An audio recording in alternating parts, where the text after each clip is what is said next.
Did you make the team? Are you on the list? Just like you would come home and your family would eagerly await the outcome of the job interview or the exam or an important deal, your family in the Barzakh anticipate what the fate of the souls of the living is. Everyone wants to know who made it, and the categorizations between who is righteous and who is wicked, which get so blurred in this world, are now crystal clear. So now you find out, did you make it? In the Barzakh, you have two primary lists, and then you have multiple degrees and levels that are to those lists. But first you ask, are you on the list itself? The Prophet ﷺ came out to the Sahaba one day and he had two books in his hands. And he said, do you know what these two books are? And the Sahaba said, no, Ya Rasulullah, unless you tell us. He said of the one that was in his right hand, this is a book from the Lord of the worlds containing the names of those who will go to Jannah, as well as the names of their fathers and their tribes. And he said it's complete to the last human being, so there will never be any increase or decrease in their numbers. And he said, as for the one in my left, this is a book from the Lord of the worlds containing the names of all of those who will go to hell, as well as the names of their fathers and their tribes. It's completed to the last man, so there will never be any increase or decrease in their numbers. And the Sahaba are looking at the Prophet ﷺ and they said, Ya Rasulullah, is there any reason to do good then if the matter is already decreed? And the Prophet ﷺ said, follow a right course and keep as near to it as you can. For the last deed of one who is going to go to paradise will be a deed appropriate for those who go to paradise, no matter what he may have done before. But the last deed of one who is going to go to hell will be a deed appropriate for those who go to hell, no matter what he may have done. Then the Prophet ﷺ made a gesture with his hands, throwing the books away, and he said, your Lord has decided everything about mankind. A section will be in paradise, and a section will be in the blaze.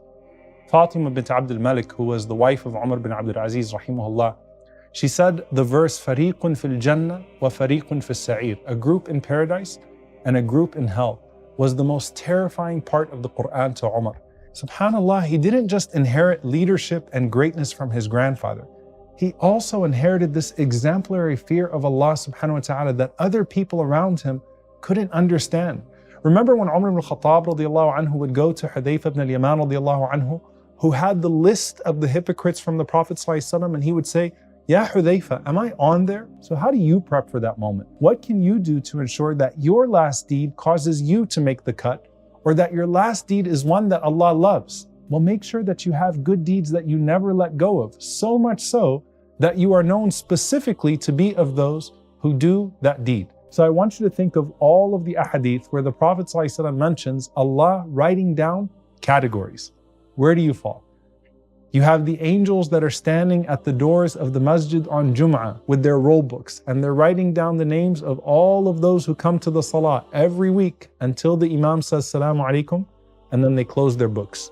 Are you one of those who consistently walk into the masjid a few minutes late? Or do the angels always record your name at the top? What about the first row of the masjid? Ashab as-Saff al-Awwal, the people of the first row. Are you part of that exclusive group to Allah subhanahu wa ta'ala? The Prophet ﷺ said, whoever wakes up with 10 ayat at night, lam yuktab min al-ghafilin. He will not be written from the heedless. And if he reads 100 ayat, kutiba min al-qanitin, then he's written from the devout. And if he reads 1,000 ayat, then he's written from the muqantirin, those who pile up good deeds. Are you consistent enough in any one of those that it could be your last act? Or do you maybe see your consistency in a simple act that you do with your family? Like when the Prophet ﷺ said, when a husband and wife wake each other up to pray at night, they are written from الذَّاكِرِينَ اللَّهَ كَثِيرًا وَالذَّاكِرَاتِ, those who remember Allah frequently, from the men and from the women. Or maybe you're amongst the generous. Imam Siraj Wahaj, Hafidahullah, has this beautiful example that he always would mention in regards to charity. He'd say, tomorrow the roll books will go out with the names of all of those who gave charity, and I don't want a zero next to my name. And the lists go on and on. Identify yourself in those lists. Which category are you in? Now, the list of those who are saved in the Barzakh is made apparent at different points for different people. And the first narration I want you to pay attention to is what the Prophet ﷺ said about our father Adam. He said, sallallahu alaihi wasallam, that on the night of Al-Isra wal-Mi'raj, the skies were open for me. And as soon as we arrived to the lowest heaven, I looked up and I saw Adam alayhi salam. And he said, and he is exactly like the day Allah created him. لَمْ يَتَغَيَّرْ مِنْهُ شَيْءٍ. Nothing changed from him. And he said he's sitting in the middle, and a soul passes by him to the right. فَإِذَا كَانَتْ رُوحٌ طَيِّبَةٌ وَرِيحٌ طَيِّبَةٌ. If it's a good smell and a good soul, he laughs and he says, اجعلوا كتابه في عليين. Write down his name in the highest heavens among the blessed souls. And if it's a filthy soul and a filthy smell, it passes through his left and he cries. And he said, let his name be written in Sijjeen, in the lowest dungeons amongst the imprisoned souls. And I want you to think, subhanAllah, about Gaza again. How many arwah have passed through the Illiyeen that made us cry, but made him laugh? And as for the rest of us, when do we laugh or cry together or over one another? Prophet ﷺ said that when a person dies and people rush to ask him for news, similar to how people are keen to know the news of travelers upon their arrivals, they go to him and they say, what did so-and-so do? What did so-and-so do? And then that person replies with surprise and says, wait, didn't they come to you?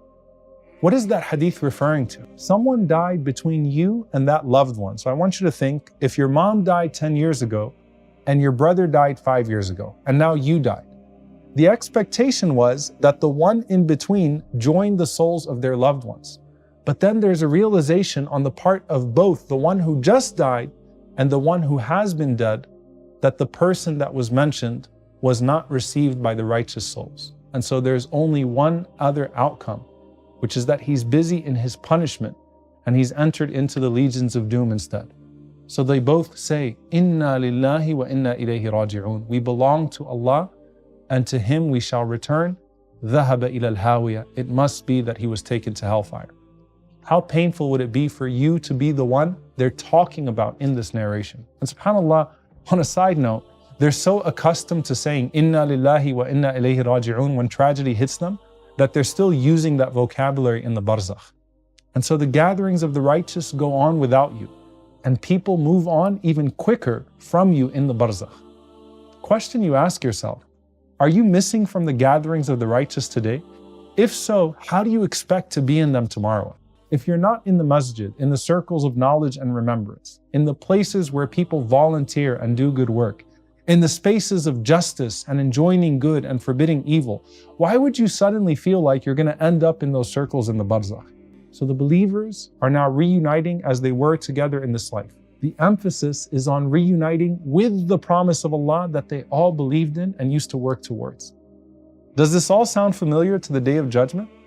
That's the point. This moment is a preview to receiving the book in your right hand instead of your left hand, and then going to the gathering of the believers and celebrating with them.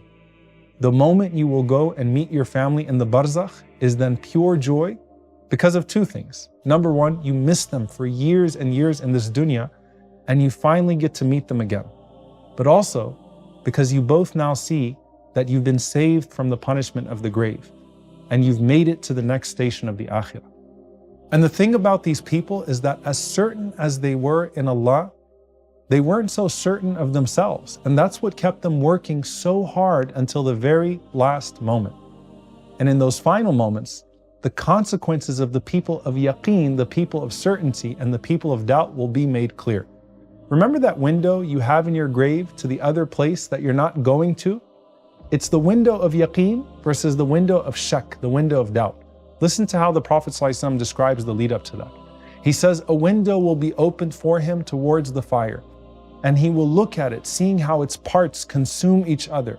And it will be said to him, look at what Allah has saved you from. Then a window will be opened towards paradise, and he will look at its beauty and what it contains, and it will be said to him, this is your place instead. And then it will be said to him, عَلَى الْيَقِينِ كُنْتَ وَعَلَيْهِ مِتْ وَعَلَيْهِ تُبْعَثُ إِنْ شَاءَ اللَّهِ.